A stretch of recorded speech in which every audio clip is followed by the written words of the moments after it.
Gil Brandt is with us. Gil, I couldn't help but think when we arrived here in Miami, the Cowboys have won 5 Super Bowls and lost 3. All 3 of them were in this little town right here, weren't they? Yeah, they were. We lost twice to Pittsburgh and once to Baltimore here. And, the first time we came here to play, we stayed right up the street at a place called Pier 66.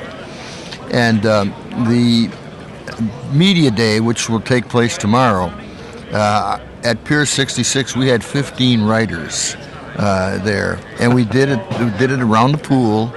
And if somebody was looking for Bill Coates, I said, he's in room 712. Just run up there. If you needed Chuck Howley, just go to his room, right? Go to his room, Can you imagine that happening today? Today it would be mass chaos. But, we lost all 3. And the thing about it is we really probably should have won all 3 of them, is what it was. Pittsburgh was a very good team, but we had a chance to win both of those games. And of course, the Baltimore game to start with, we just couldn't beat 13 people because the umpire and the side judge on Dwayne Thomas's fumble, which Dave Manders came out of the pile with, said it was the Colts ball. So I watched it on replay last night on the NFL Network. They were a lot smarter than we were because they were all pointing the other way, and our guys were just standing there, I guess is what it amounted to. But I was at a party with Manders on Saturday night, and we talked about it, and he said, I was on the ball all the time, laid on it all the time. How many of those guys could play today, the way things are now? Oh, I think they could all play today. I tell you what, they were good players. I was kind of surprised at some of the guys we had, the Willie Townses, and they were pretty good players. I think at the time we always had really good players, and we had more than one good player at a position. We kind of had a pair and a spare is what we had. But, outside of size, Manders was a very, very good football player. And by today's standards, he's small because he probably would have been 6'2", 255, and there's not many 6'2", 255 centers playing in the National Football League. All right. These Cowboys, did they make, in your mind, real progress this year? Yeah, I thought they did. I thought they came together real well and played well. I was really proud of what they did at the end of the year last year.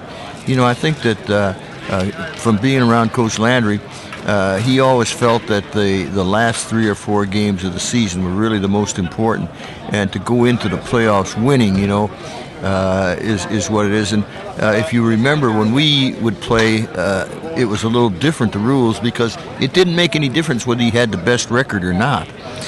It was predetermined who was the home team and who was the visiting team and so forth. But Tom always tried to play the regulars at least one half in that final game of the season. And it was kind of interesting because one game we played up against the Jets, and we were ahead like 35-0 at the halftime, and he took some of the players out. And of course, what happened is players like Tony Hill fell one pass short of getting like a $10,000 bonus, and so they were all convinced that it was a plan to keep them from getting the money.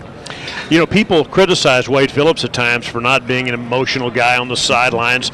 Neither was Coach Landry. What was it about him, as opposed to body language or whatever it was? What was it about Tom that they're not seeing in Wade Phillips, maybe? Well, Wade's the whipping boy. First of all, I think it's a lot harder to win today than it was when Coach Landry and myself were with the Cowboys, simply because I think everybody's come better. I think the league is more competitive, balanced than ever before. So no matter what Wade does, it doesn't seem to be good enough. If they run the ball for 140 yards, what's wrong with the running game? If they don't win by 14 points, why don't we score more points is what it is. So hard to please everybody. What would Tex and Tom say about the possibility of hosting a Super Bowl next year in Dallas or in Arlington? Well, would they have believed it would have ever happened? Well, of course, Tex would be sky high. He'd be about 40,000 feet in the air right now. And we really made a big attempt to get a Super Bowl. Field Scoville from Dallas was very, very active in trying to get a stadium. Get the game to the stadium. The problem we had is that we couldn't guarantee him the seats because of the fact we had sold those bond and options, and an individual had Section 26, row 10, seats 12 to 19, or whatever it may be, you know, and that really probably kept us from getting a Super Bowl at one time. The first Cowboys game I ever saw in person was 1967. It was pouring down rain at the Cotton Bowl. Saints and Cowboys. You probably remember that game. Yeah, I remember well. Dallas barely won, too. That was New Orleans' first year. It's just amazing to me now, after all these years. It's kind of a cool story that these guys are here. What chance do they have on Sunday? Well, you know, I think that the chance increases or decreases by does Freeney play or not. You know, this is a game of matchups, and it doesn't matter if it's a Super Bowl game or what. And when you have Dwight Freeney in the game against Bushrod, you obviously have a big advantage if you're Indianapolis. When all of a sudden Raheem Brock is playing there, that advantage decreases because of the fact that Freeney is such a good pass rusher and going against a young, inexperienced guy. But I don't think you can sell anything short where Drew Brees is involved. You know, coming out of high school, and you're aware of it, you know, the guy didn't lose a game in high school. It was one tie, I think, and yet nobody recruited him. And he went to Purdue, and they weren't convinced that he was the answer to Purdue's success. And yet, you know, he took him to the Rose Bowl and passed for 500 yards twice. And I tell you, the guy's a competitor. He's a lot like Manning, except not as tall, but he understands the game. He's got good accuracy. You know, the guy completed almost 71% of his passes this year. It's unheard of. And yet, you know, everybody keeps saying Manning, Manning, Manning, and they don't mention Brees.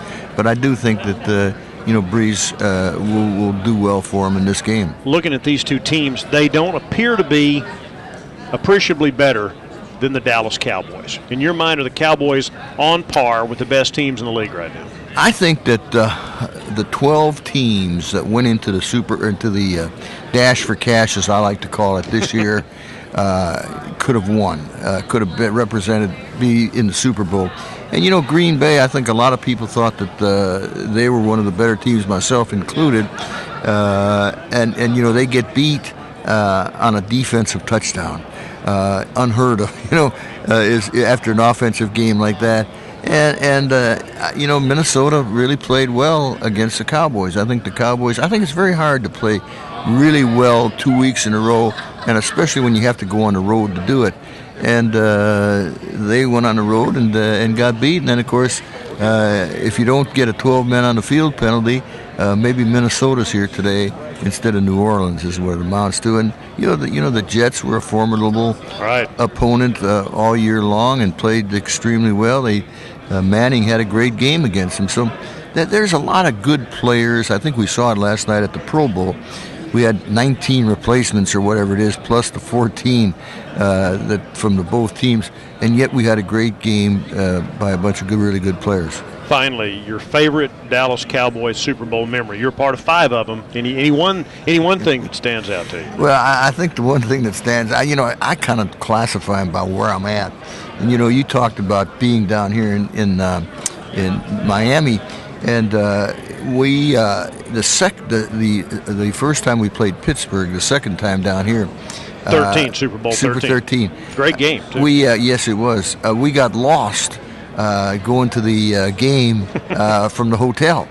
And we had a player on our team that was from here and tried to tell the escort that he was doing the wrong thing, and the escort wouldn't have anything to do with it. He said, no, we went through this yesterday. Well, we ended up on a dead-end street and tried turning... Going to the Super Bowl, the team. Right. Tried turning 13 buses around on a dead-end street is what it amounts to. You know, there's just so many great stories and great memories from being here.